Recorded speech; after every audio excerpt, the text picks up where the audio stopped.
Hello and welcome from Budapest. This is Hungary Reports from Public Media M1, bringing you the latest news in English from Hungary and the Carpathian Basin.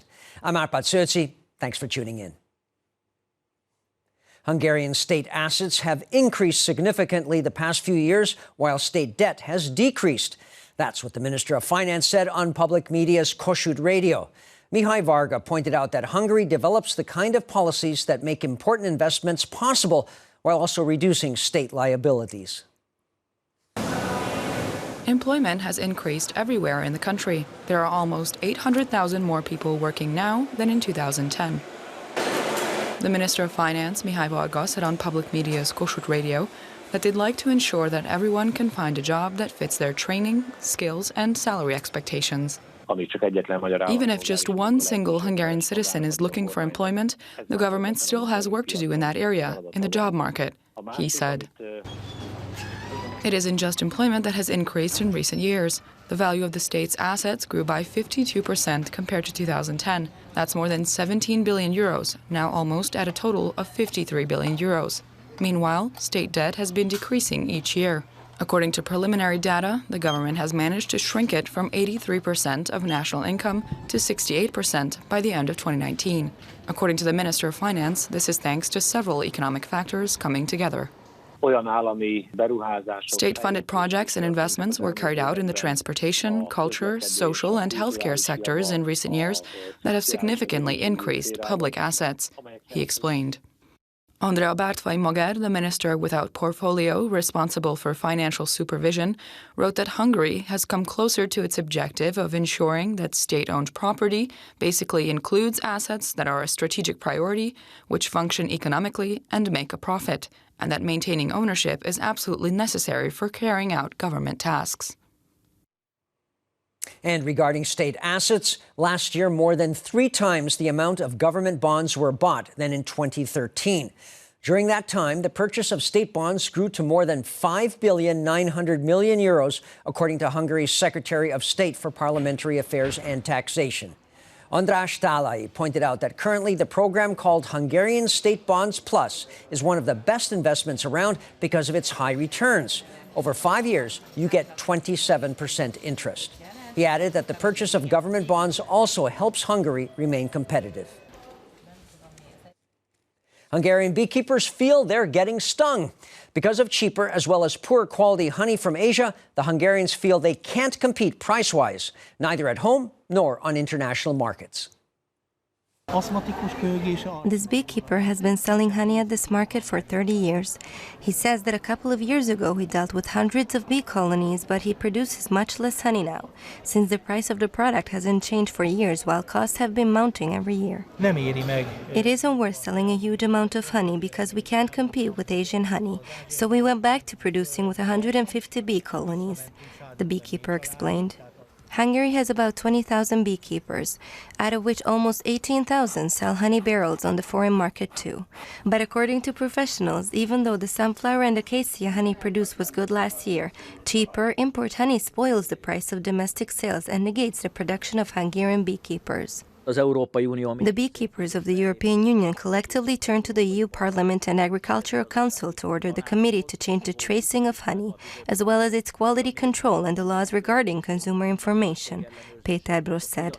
They were able to sell the multiflora honey at between 2 and 2.5 euros per kilo at the beginning of the season, which gradually fell back to below 2 euros. And by now, the wholesale purchase of honey has stopped as well. Currently, none of Hungary's largest purchasers are buying any more honey. Well, maybe this story will be a bit sweeter. Marriage Week kicks off in Hungary on Monday, as well as in many other countries. It goes until next Sunday with several hundred settlements at home, as well as in Hungarian minority areas in neighboring countries, honoring the hallowed institution and celebrating how important they feel marriage and family life are. The event originated more than 2 decades ago in Britain, with Hungary joining up in 2008.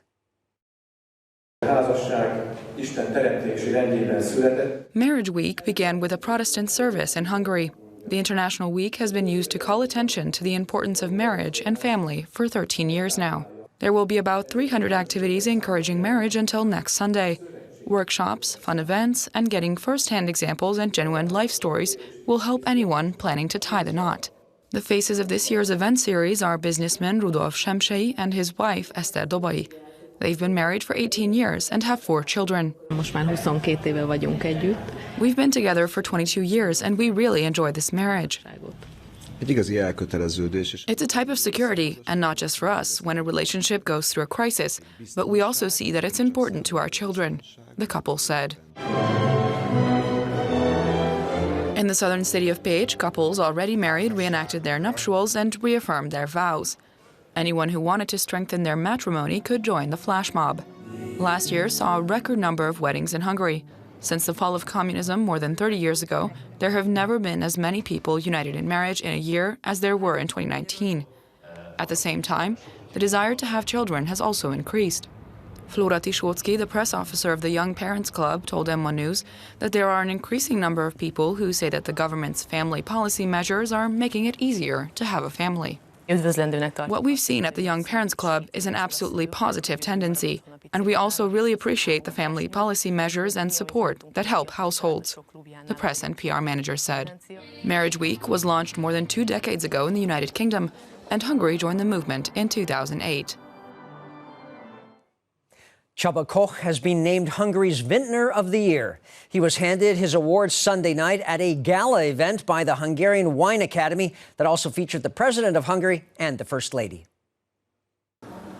Both red and white wine is produced in the Hajósbaja wine region. This, too, is where the vineyard of Csaba Koch operates on 150 hectares. He won the Hungarian Winemaker of the Year award. I strongly believe that our future is in a chemical-free viticulture, which causes the least possible damage to the environment, the vintner explained. The award winner's family has been producing wine for generations. They strive towards applying the most modern technologies to reach premium quality as well. The enologist says the award is a great honor.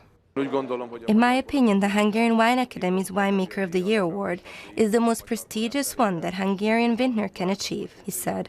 In fact, the Hungarian Wine Academy didn't just award him for the high quality of his wines, but also for his efforts towards the wine profession. Hungary won a silver and a bronze medal on the closing day of a World Cup short track speed skating event in Dresden, Germany.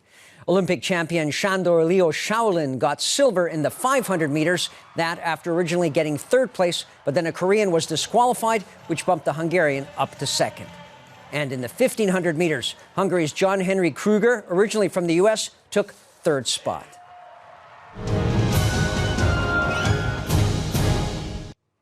The city of Veszprém, north of Lake Balaton, is home to Hungary's oldest cathedral. In fact, for more than 1,000 years, a church has always been on the grounds where the current St. Mihai Basilica now stands.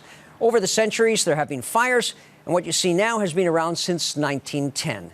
Stained glass windows featuring saints ordain the building.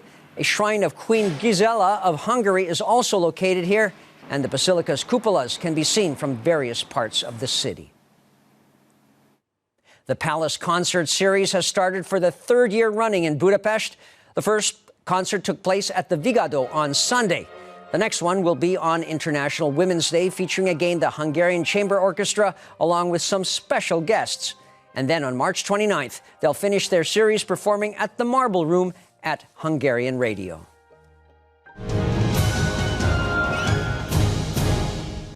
And that's all for now. But you can see Hungary reports in repeats and on the internet. And we're back live after the next Hungarian news program at 11:20 p.m. Central European Time.